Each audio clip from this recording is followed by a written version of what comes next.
Phil, really sort of interesting series for David Acosta being a number 10.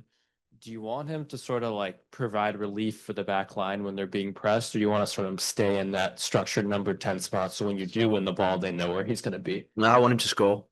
I want him to to play with freedom, to score, to assist, to affect the game, to run the game, to have an effect on the game. That's really the most important thing for David Acosta in these games. He's got we think really highly of him.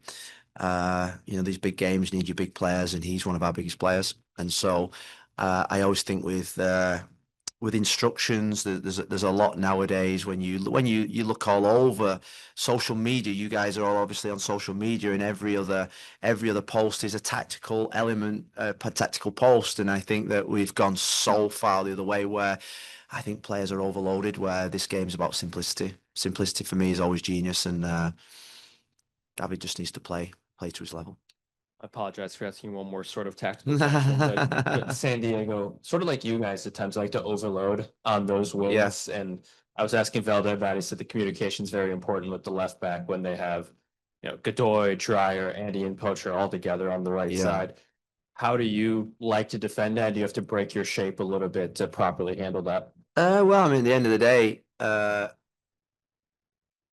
it's like us. We like to overload in areas where they're at their weakest or where they've not got as many men. So you just have to uh, make sure you get more numbers into those areas. It's an 11v11 game. Apart from the other day, for the last 20 minutes, it was 10v11. When it's 10v11, you've got a distinct overload nowadays with the goalkeepers. The technical abilities of the goalkeepers. The goalkeeper is part of that 11 in your possession, so there's an overload position because obviously goalkeepers can't press goalkeepers. So that's where the cat and mouse comes in, particularly against a team like San Diego, where they're overloading in certain areas and where you have to get men into certain areas. But like I say, I think we've got to make sure we're simple. We're compact and that we are in control of everything that they're doing with or without the possession. Hey, coach. Christopher Velda's first goal last weekend comes from Diego Char winning the ball in midfield, quickly goes to Anthony, goes to Velda. He creates space in the box, finishes it. Quick attacking transition style moments. It's been something that San Diego really been struggling with this year. How has the team been working this week to be able to create more of those in tomorrow's game?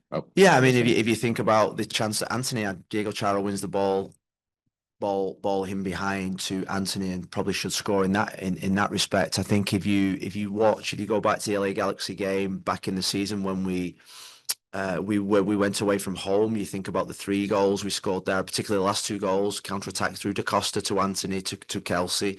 So I think we are a really good counter-attacking team. What I would say about in the last 3-4 weeks, I don't think we've executed the final pass or the final finish as well as what we should have done. And I think that's really important going into this game. I think it's a game where we have to accept that they will probably create chances and we have to create more chances and we have to score more goals than them. It's a shootout. It's do or die. It's a one-off final game. We win on Saturday. We win on Saturday. The next Sunday is going to be the same game. So we're going into a situation now where, from now to the end of both ours and San Diego season, it's do or die. And so that's what I think all this week I've been so excited about. I think the players are excited. I saw a team that was wounded, a team that was disappointed in themselves. Today I saw a team that was focused, and we've got to be focused on Saturday. Obviously, with San Diego, dedicating so many men forward, even off of set pieces, how is countering off a James Pantema's catch or a failed corner, a failed set piece from San Diego different than countering from when you just create a turnover out of live play? Yeah, well, I think if you think back to last season, I think we played Dallas away and we had a game plan to counter attack off corner kicks. There was Jonathan, there was Anthony, there was Evander, etc. And I remember there was a corner kick came in, and before Max Rapoli even caught the ball, we had 4 people in attack, and we hadn't even defended the goal, and we scored. We conceded. So I think first and foremost, in any counter attack situation, you've got to be really, really disciplined in your positions because they are good. They create overloads. They've got runs in behind. They've got quality players, and so you defend and you counter attack. And so And I think we're the one team, probably look at the playoff teams, ourselves and San Diego are probably the best two counter-attacking teams, probably in the Western Conference in terms of the speed that we have. So I think it's something that we want to exploit, but I'm sure they're thinking the same. We'll take a question online from Aaron Heinzen. Hey, Coach. How you doing? Good. Hope you find some meals today. Oh, honestly, I'm actually going to Bamboo Sushi tonight. I've succumbed to going out for tea tonight. Finn Sermon, great Is defensive. that your question? Yeah, that was it. Yeah. Finn Sermon, great defensive season. Would you encouraging him to score, get something on a set piece? Do you think he's due?